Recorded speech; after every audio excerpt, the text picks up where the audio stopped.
Also, the background in Act 1 is completely different from the final game, and interestingly, this background appears to be the one that was used for the icon in the level select screen in the final release. Speaking of the background, this build also seems to have troubles loading it in some parts after Sonic dies at higher elevations. Maybe this was why it was changed. Other major differences here include, again, several missing sound effects, rings overlapping these tubes, and Blue Knuckles.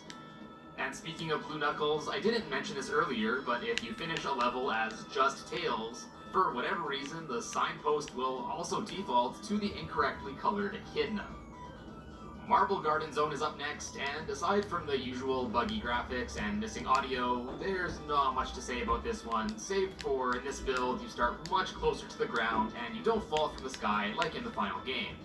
There's also a bunch of stuff found under the stage that's not normally accessible. I don't really know why this would be left here. For Carnival Night Zone, the boss area is quite different as this build doesn't really have any walls, and the game basically soft locks after defeating the boss here. Then, as far as Act 2 goes, Knux doesn't make an appearance here, and as such, the flooding and blackout scene in the final game aren't implemented here either yet.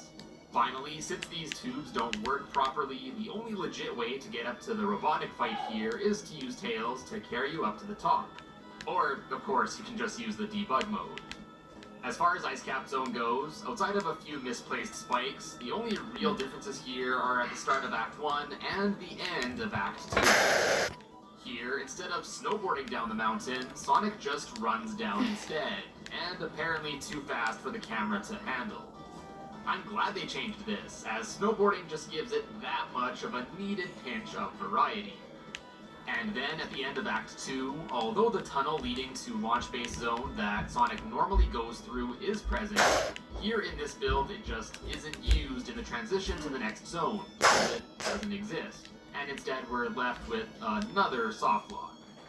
Going off of that transition, the start of Launch Base Zone is also different, as here Sonic doesn't plow through the snow and instead just starts on top of it.